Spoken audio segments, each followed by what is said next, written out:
Bueno, lo que pasa es que Lula en realidad nunca perdió popularidad, tiene un ancla enorme en los sectores populares de Brasil.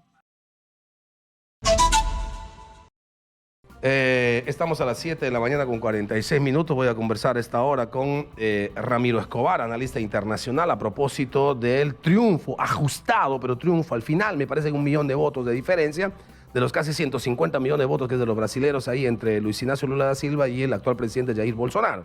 Hablo sobre el triunfo de Lula. Qué gusto saludarle, señor Escobar. Buenos días y bienvenido, Exitosa. Un gusto saludarte a ti y a la audiencia de Exitosa. Gracias. Es un asunto que ya no se discute, ¿verdad? Es un tema que ya está, me parece, a más del 98% el tema de conteo, y definitivamente Luis Ignacio Lula da Silva iniciará su tercer periodo o su tercer mandato como presidente de la República Federativa de Brasil, ¿no?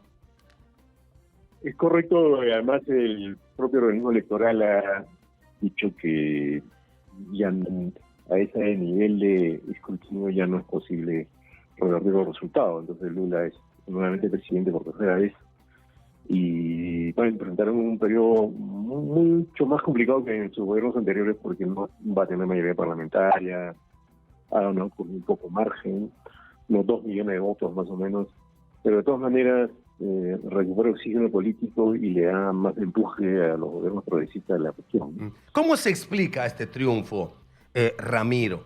Teniendo en cuenta que de Brasil hacia afuera, los ecos, por supuesto, que vienen a Perú y a otras partes del mundo, los que no somos, como tu caso, un analista internacional que sigue paso a paso la nota, nuestra impresión es que Lula da Silva era casi un muerto político, después de todo el tema de Odebrecht, después de todo el tema de Juez Moro, después de todo el asunto que había ocurrido con las investigaciones y con las determinaciones judiciales en su país. ¿Cómo es que termina Lula en un tercer periodo gubernamental? ¿Qué fue lo que pasó en Brasil para que se reivindique en este caso, el líder más visible del Partido de los Trabajadores de Brasil?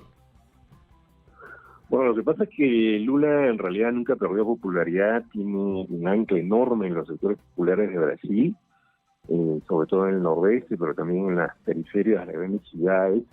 Hay mucha gente que nunca creyó que los juicios que se dieron contra él eran juicios limpios, y de hecho hubo una mancha en todo ese proceso cuando se descubrió que el juez Moro que lo procesaba había estado manipulando el proceso para que él terminara en la cárcel justo en la elección anterior, lo que no quiere decir que él no esté involucrado en otros casos. Exitosa. No ha estado de alguna manera inmerso en el laberinto de la corrupción. Entonces él nunca perdió total popularidad, siempre se mantuvo, es una figura histórica, expresidente 2 veces, muy conocido a nivel mundial incluso. Entonces, y eso por un lado, y por otro lado, por un lado la fortaleza de Lula, que se mantuvo, y por otro lado, a pesar de los golpes, la presencia de Bolsonaro, un presidente áspero, incluso grosero, que hizo que el país más grande de Sudamérica, más poderoso. Okay. O sea, también contribuyó al triunfo, también contribuyó entonces al triunfo de Lula que la derecha no tuviese a su mejor representante, ¿no? Y tuviese más bien alguien tan, a veces muy bravucón, confrontacional, sin razón y sin sentido, alguien que ha tenido capacidad incluso de aislarse y de confrontar de manera bastante ociosa a la prensa. También eso debe haber ayudado, ¿no? O sea, que digamos, en el contrapeso no ha tenido el otro sector, el que no es de izquierda, para decirlo de alguna manera, aunque sin necesidad de estigmatizar, la derecha no ha tenido a su mejor representante con Bolsonaro. Ha sido una derecha muy radical, muy bruta, ¿no? Muy fuerte, muy descerebrada, digamos. Digamos que todas las personas que votaron por Bolsonaro no eran de derecha, eran simplemente personas que veían en él un líder fuerte, autoritario, una especie de líder que es, digamos, habitual en América Latina, pero que ahora está encarnado en líderes de ultraderecha en el mundo en general, no solo en América Latina. Y entonces el otro tema era que Bolsonaro tuvo una pésima gestión de la pandemia, y eso es difícil de olvidar, ¿no? Más de 5.000 muertos, entonces para mucha gente eso fue demasiado. Y lo otro es que en los últimos días hubo episodios de violencia protagonizados por partidarios suyos con pistola en mano, ¿no? Entonces eso creo que también desanimó a mucha gente que de pronto no ve a Lula como un líder paradigmático, ¿no? Pero que lo ha preferido a repetir otro turbulento como Bolsonaro, ¿no? Ahora, Ramiro, ¿esto pinta un poco más de rojo el continente? ¿Esto gira más hacia la izquierda el timón del continente? ¿Hay, digamos, una ola más creciente de izquierdización del continente? ¿Te parece? Teniendo en cuenta que, por supuesto, estamos hablando de la mitad de la población del continente de Sudamérica, sobre todo en Brasil, que estamos hablando de casi un poco más, promedio de 200 millones de habitantes. ¿Sí es un poco una izquierdización mayor del continente? Bueno, yo llamaría a esto más bien una segunda ola progresista, ¿no? La palabra izquierda tiene un algo, la palabra roja también alude, porque se está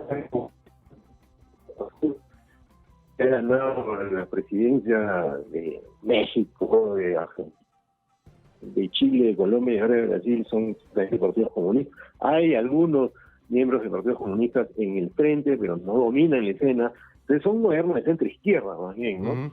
Gobiernos de centro-izquierda, incluso gobiernos que distintos a los de la primera ola, porque, por ejemplo, ahora Venezuela, como se suele decir, es una lágrima, pues ya no es un país en desastre, además con un proceso político en retroceso, ¿no? Sí, pero digo, entonces parecería con lo de Chile, parecería con lo de Colombia y parecería ahora con lo de Brasil, que la gente no se asusta con el tema de la izquierda o del comunismo, del socialismo y de las comparaciones. Nos vamos a volver, porque esa fue la campaña en Brasil también, fue la campaña en Colombia y fue la campaña en Chile. Nos vamos a volver Venezuela, nos vamos a volver Cuba, nos vamos a volver Nicaragua. Y parece que la gente o no escucha o sencillamente no cree ese maximalismo, ¿no? Bueno, lo que pasa es que no hay muchos elementos para creer que eso puede ser real, ¿no? Porque, por ejemplo, ¿no?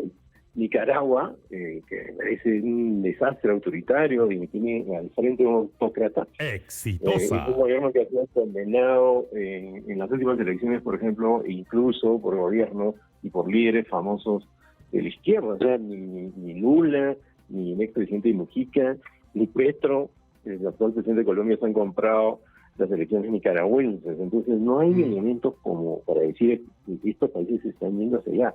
Es una centro izquierda, incluso con nuevos elementos como el matrimonio igualitario y sobre todo el ambientalismo. No es como no, el discurso de Lula de ayer ha sido muy, muy ambientalista, bastante ambientalista en realidad. Aparte del tema de la distribución social, de la justicia, del tema de la igualdad y de los pobres, el tema ha sido muy, muy ambientalista. Ahora, una pregunta final, Ramiro.